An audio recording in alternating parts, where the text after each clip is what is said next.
ఒకటి చాలా ప్రిపేర్డ్నెస్ తోటి చాలా డ్యామేజ్ని అరికట్టగలిగాం ముందస్తుగా. గత ప్రభుత్వంలో కూడా మీరు తుఫాన్లు చూశారు, దాని ఇంపాక్ట్ ఎలా ఉండింది. అలాగే దీనికి entire administration preparedness under the leadership of honourable CM Shri Chandrababu Naidu garu. Everyone has done excellent job. చాలా అద్భుతమైన పని చేశారు అందరూ.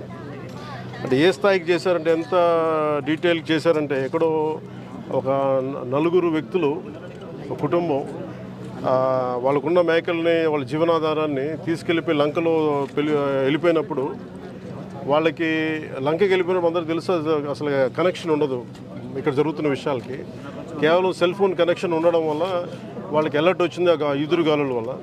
సో వాళ్ళని కూడా రెస్క్యూ చేయగలిగారంటే, అసలు ఇంపాసిబుల్ టు రీచ్ అవుట్ అనుకున్న వాళ్ళని కూడా రెస్క్యూ చేయగలిగారంటే, దీనికి స్టేట్ గవర్నమెంట్ ఎంత ప్రిపేర్డ్గా ఉందో మీ దృష్టికి తీసుకొస్తా ఉన్నాను.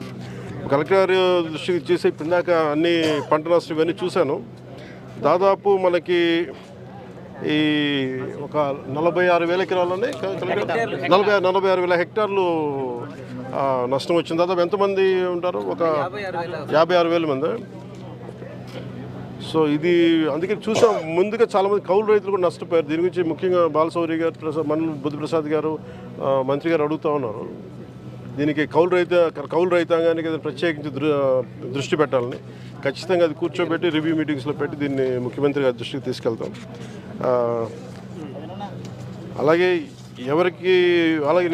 ప్రత్యేకించి నిన్న నేను ఈ పంచాయత్ రివ్యూ చేయించాను. పంచాయతీ ఉన్నతాధికారులు అందరితో కూడా చేయించినప్పుడు దాదాపు పంచాయతీ శాఖ పరిధిలో, ఇది ఎక్కువ పంచాయతీ శాఖ పరిధిలో ఉన్న గ్రామాలు ఇవన్నీ, దాదాపు 274 కిలోమీటర్ల రహదారులు ఎంటైర్ రాష్ట్రం మొత్తం యాజ్ ఆన్ దెబ్బతిన్నాయని చెప్పారు.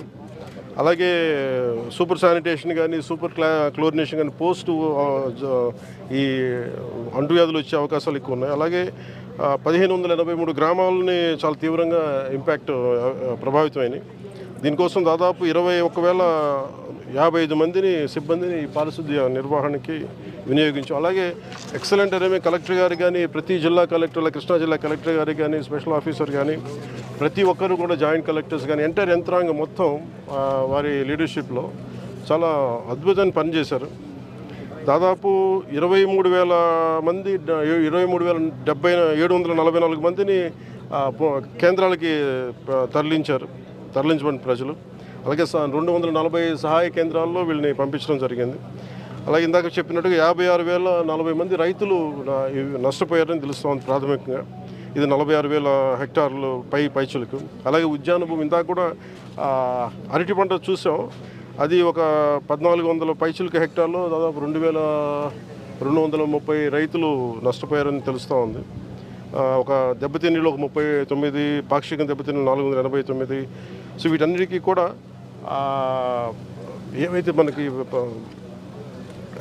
ఏవైతే సహాయం అందించాలో ఖచ్చితంగా వాటి అందిస్తాం. అలాగే యాక్సిడెంట్ జరిగింది పాపం, బైక్లో వస్తే చెట్టు విరిగిపడిపోయినాయి, అధిక రక్తస్రావం చనిపోయిన శ్రీ కోయా సుబ్బారావు గారు, వారి కుటుంబానికి మా ప్రగాఢ సానుభూతిని తెలియజేస్తాం. అలాగే పునరావాస కేంద్రాల్లో ఉన్న వాళ్ళందరికీ కూడా 25 కేజీల బియ్యాన్ని మత్స్యకారులు, చేనేతలకు ప్రత్యేకించి 50 కేజీల బియ్యం వాళ్ళని ముఖ్యమంత్రి గారి ఆధ్వర్యంలో నిర్ణయించింది. అలాగే బియ్యంతో పాటు కావాల్సిన కందిపప్పు కానీ, పామాయిల్, ఉల్లిపాయలు కానీ, బంగాళదుంపలు కానీ, పంచదార కానీ కూటమి ప్రభుత్వం వీటన్నిటిని ఉచితంగా సప్లై చేస్తూ ఉంది. అలాగే శిబిరాల్లో ఉన్న వారికి ఇళ్ళకి వెళ్ళే ముందు ఒక్కొక్కరికి 1,000 రూపాయల చొప్పున ఇస్తూ ఉన్నాం. ఒక్కొక్క కుటుంబానికి గరిష్టంగా 3,000 ఉంటుంది సార్, 3,000 చెల్లిస్తూ ఉన్నాం. అలాగే పంట నష్టం ఇప్పుడు మేజర్గా ఈరోజు మేము చేసింది ఏంటంటే, పంట నష్టం అంచనా ప్రక్రియని సకాలంలో పూర్తి చేయాలని మేమందరం కోరుకుంటా ఉన్నాం. దాన్ని అధికారులందరితో ఒక సమీక్ష జరిపి దీన్ని క్యాబినెట్లో దృష్టిలో పెట్టి, అత్యవసర క్యాబినెట్ అంటూ కూడా దాన్ని ముఖ్యమంత్రి గారి దృష్టికి తీసుకెళ్తాం అందరికీ కూడా. అలాగే కేంద్రానికి కూడా ఎంత సహాయం అడగాలి, ఏ స్థాయిలో అడగాలి అనేది కూడా ఒక రిపోర్ట్ వచ్చిన తర్వాత ఖచ్చితంగా అందరూ, బాలశౌరి గారు ఉన్నారు, కన్సర్న్ ఎంపీస్ అందరూ కూడా దీన్ని ముందుకు తీసుకొని తెలియజేసుకున్నారు. Thank you. అంటే అలాగే మేజర్ అంటే ఇంకా ఇంత డ్యామేజ్ తగ్గడానికి కూడా ఏంటంటే, డ్రైన్స్ని కూటమి ప్రభుత్వం రాగానే ఎక్కడికక్కడ తీయడం జరిగింది. దానివల్ల ఆ డ్యామేజ్ ఇంపాక్ట్ చాలా తగ్గిందని చెప్పాలి. మెయిన్గా ఈ డ్రైన్ అవుట్ఫాల్ స్లూయిస్కి సంబంధించి బుద్ధిప్రసాద్ గారును, బాలశౌరి గారు, మంత్రి గారు దృష్టికి పట్టుకొచ్చారు. ఇది దీని స్థానంలో కొత్త బ్రిడ్జ్ ఉంటే బాగుంటుంది అనేది మరి ప్రత్యేకంగా చెప్తా ఉన్నారు. దీనివల్ల ఒక 5,000 ఎకరాలు పంట ఆల్మోస్ట్ ఇది కనుక చేయగలిగితే ఒక 60% మన కోనసీమ మన దీని ఏముంటుందని మన దివసీమకి కొంత సహాయం 60% ఒక హెల్ప్ చేయగలరు ఉంటారు కనుక ఇవన్నీ నాబార్డ్ నిధుల ద్వారా కానీ లేదంటే ఇంకేమైనా ప్రత్యామ్నాయ సోర్సెస్ ఏమని వెతికి దీన్ని త్వరలో పూర్తి చేయాలని నేను దీని మీద ఒక కాంక్రీట్ యాక్షన్ ప్లాన్ ఒకటి మొదలు పెట్టడం జరిగింది. Thank you. ఏం లేదు, ఇది మొన్న కలెక్టర్ గారు ప్రత్యేకించి నా దృష్టికి తీసుకొచ్చారు. మన ప్రసాద్ గారు కానీ మన నాయకులందరూ కానీ మన బాలసౌరి గారు కానీ ఎంపీ గారు అందరూ మా దృష్టికి తీసుకొచ్చారు.